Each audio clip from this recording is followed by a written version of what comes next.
Hi, so welcome back to our podcast. So today we're here with Sabah, an interior designer, and we're so excited to talk to you today. Can you tell us a little bit about your background and a little bit about your job as well?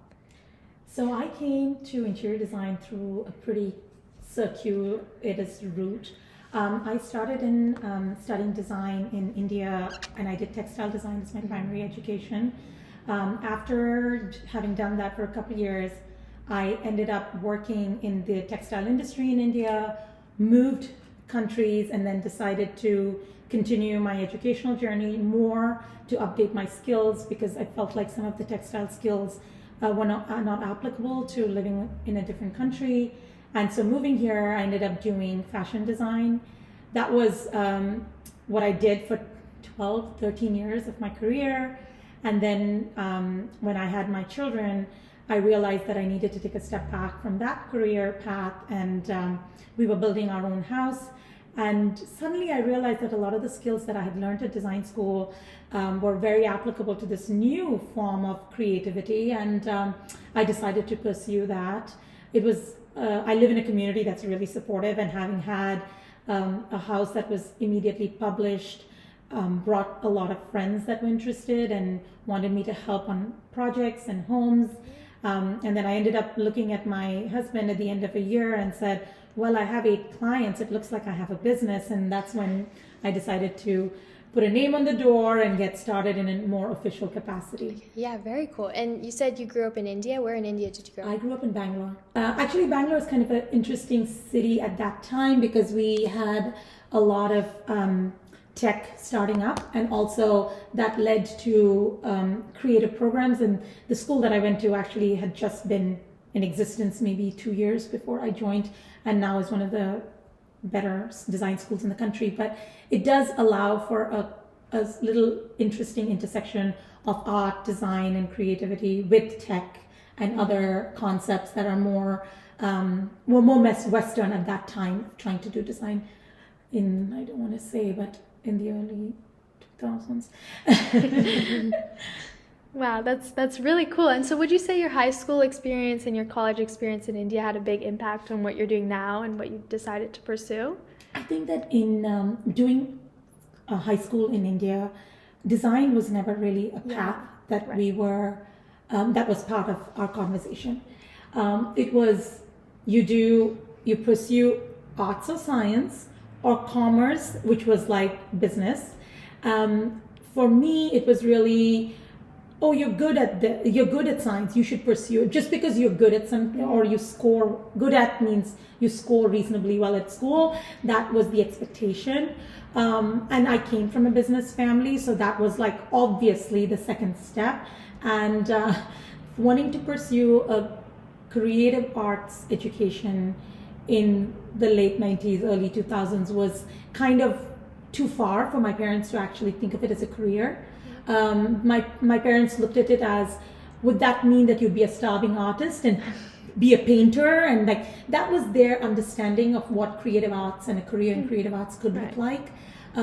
Design had not yet, especially in the home interior space, hadn't kind of gotten to where it is now. Now interior design in India is at a completely different level. But at that time it was, even if you wanted to pursue interior design, you did architecture, which is again a science-based education, and you have to do the CET. Like it's a completely different path for architecture, and that was not something I wanted to pursue. So it never felt like an option to do interior design when I was starting out. And I'm so grateful that I had this opportunity to come back to it. But from a traditional educational standpoint, I actually shouldn't be doing what I'm doing today. Right. And then how did you take initiative on going into like the interior or design space from like facing all of these like kind of harsh stereotypes or expectations from your family where you had to go into some sort of scientific field?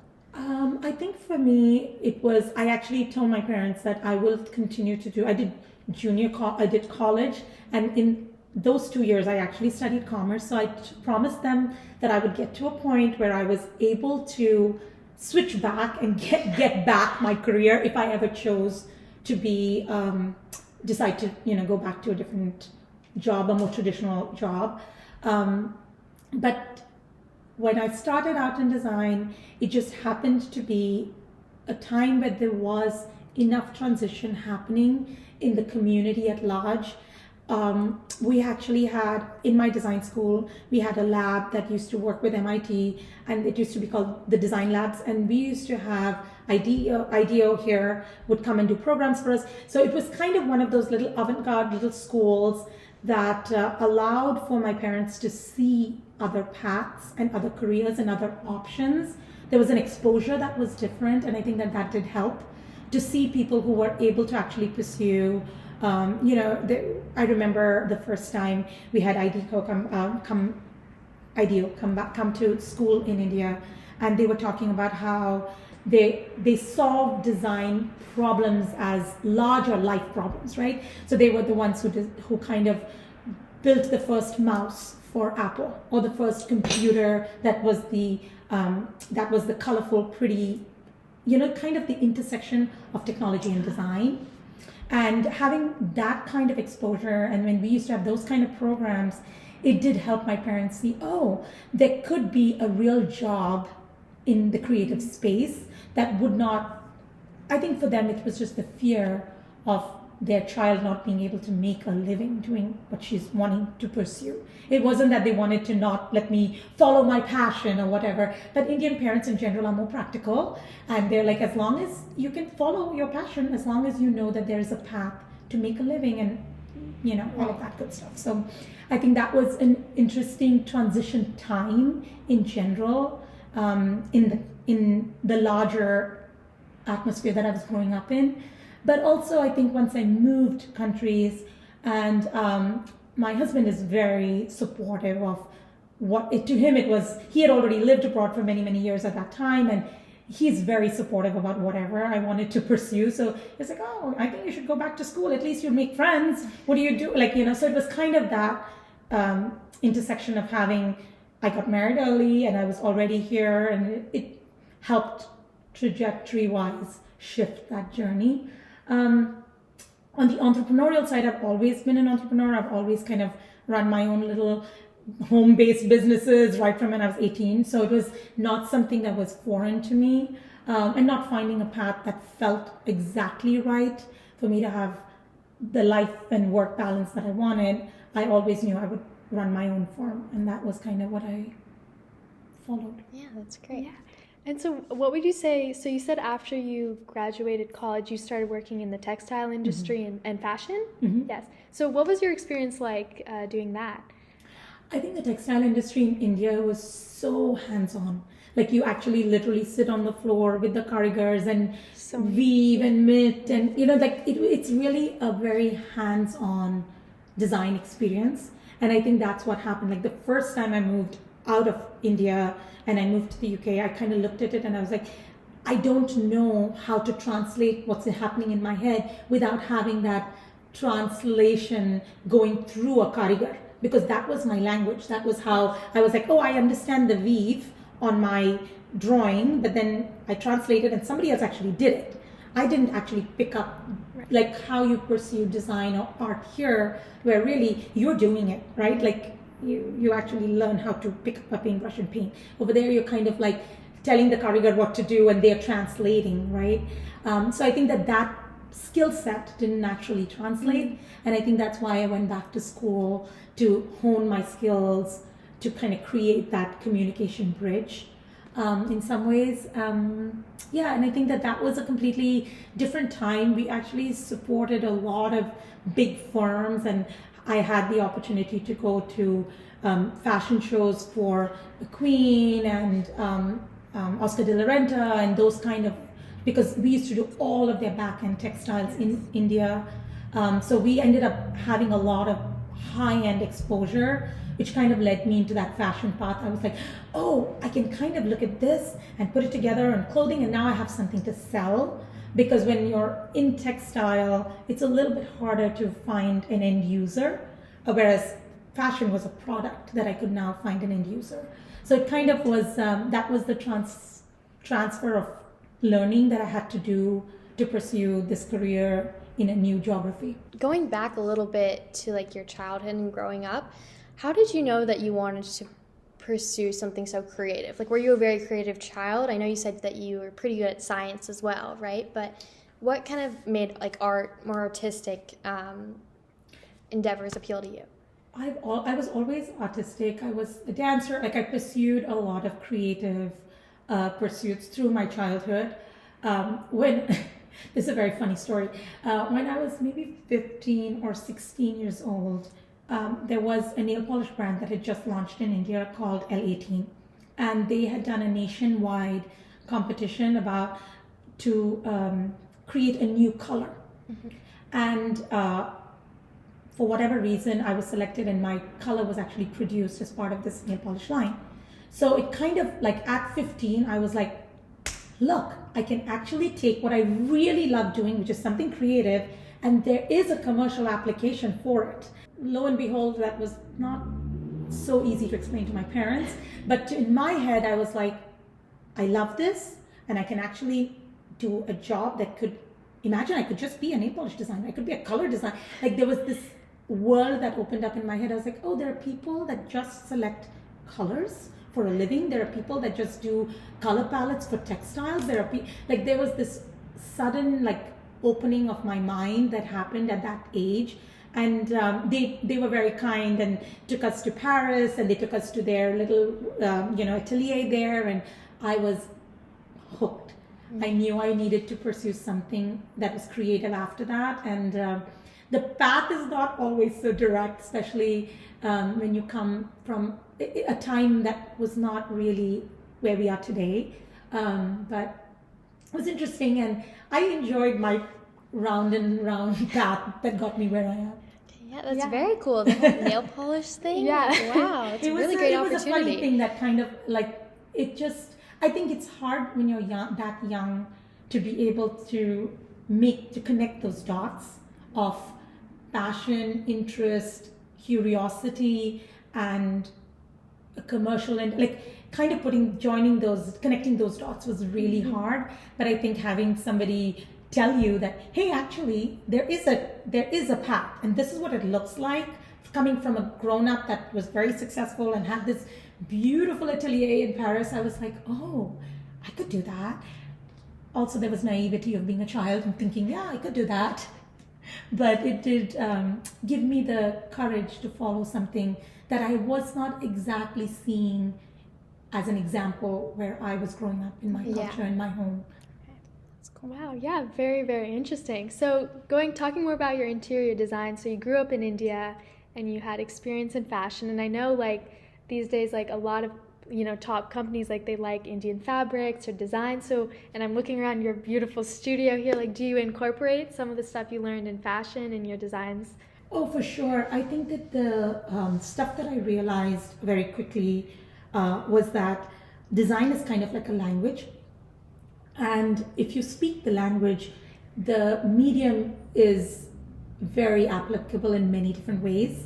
I think it's training your eye, it's understanding art history and like the journey of where things come from and where they go.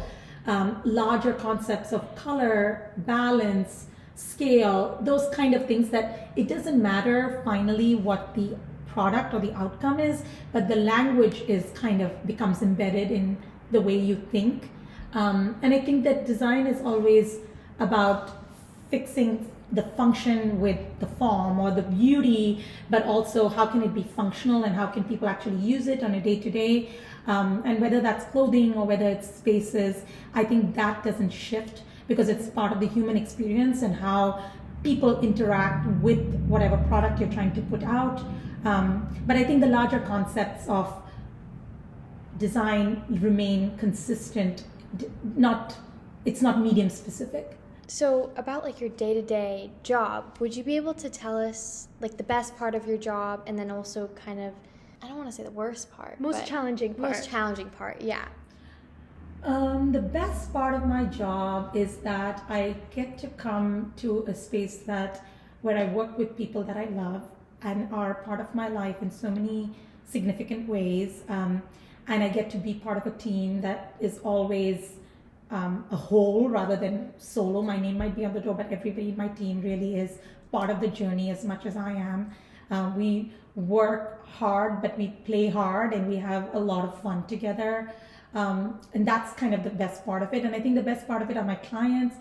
I am a people person in a way, and I really enjoy feeling like I walked into somebody's house and improved the way that they live in that home, even a little bit. And sometimes it's a lot of it, but I think, when we talk about lifestyle, a lot of people think of it as a flashy purse or a nice pair of shoes. But to me, it's really how you live on a day-to-day basis. Right. It is so fun to be able to say, I walk through my home and everything is exactly where it's meant to be. And when I pick up my cup, the honey is right next to it and the tea bag is right here, and it all makes sense, and I get to live that functional life every day. And I think that improves the quality of how we live, and that really excites me. The hard part of what I do is cost. It's always cost, because we live in a very high cost area, and there is always the fairness of making sure that everybody, whether it's the landscaper or the painter, can make fair pay, but also my clients are not getting ripped off or overpaying for something. So there's always that balance of budgets and managing other people's money that feels like a lot of responsibility, and I try to be very mindful of that aspect of my job always, and I feel like that feels the most stressful to me. Right. Yeah. Right. And you own your own company, you're an entrepreneur, like that's hard in itself, right? All the responsibility. So how do you navigate that? I don't think about it so much as it's all on my shoulders, or like I am this company is. I kind of think of it more as I brought together a team of experts, like really, really great experts in each of their spaces. I have the best business manager I can hire. I have the best creative director. So everybody on my team is here for what they're so good at. So I feel like it's really a team effort.